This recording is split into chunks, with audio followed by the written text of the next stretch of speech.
you're not losing weight like you want to, even though you're going to the gym. And I know why. There are really 4 factors to keep in mind when you're trying to lose weight at the gym. The first one's calories. The second one is cardio. The third one is rest. And the fourth one, believe it or not, is time. Let me explain. By this point, you probably know what a calorie is.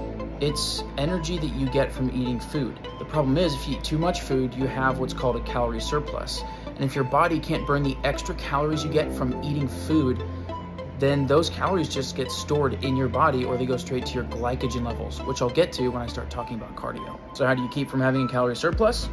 Well, you just eat less calories, or you burn off those calories with our second point, cardio. Now don't worry, cardio isn't something you have to be scared of. It's actually very simple. You can get cardio done either through an enjoyable outside walk. Maybe you're into cycling, so you can do some of that. Pickleball is a great source of fun, purposeful cardio that a lot of people enjoy.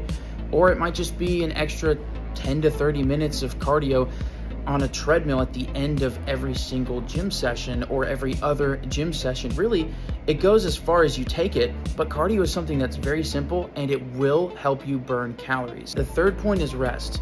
And although this one can be kind of difficult depending on your personal schedule, it is very important to get rest so that you have proper muscle recovery from going to the gym.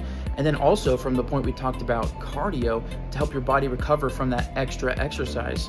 But then in general, rest is good for a mental reset, and it also helps reset your central nervous system, which is kind of what runs your body. Before we get into our fourth point, I wanted to highlight glycogen levels. This is something that I didn't take into account when I first started my cut, but I quickly had to learn that glycogen levels are very important, especially when you start dieting for the first time and counting those calories. Glycogen levels are the levels of energy that you kind of keep just sitting around for any activity that might happen throughout the day. When you start dieting, you have to first deplete your glycogen levels before you start getting to actual fat loss and burning those more permanent calories that your body has stored. Remember to keep that in mind as we go into our fourth point, which is time.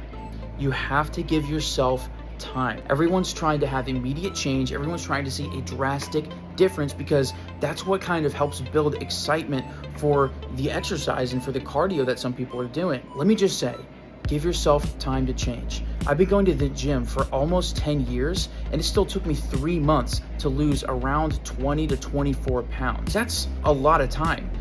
And some people are expecting to walk in the gym and walk out a different person. That doesn't happen unless you're below 5'5". Trust. Give yourself time to change. Give yourself time for your gradual calorie deficit to start taking effect in your diet. Just remember to keep these few pointers in mind when on your fitness journey in the gym.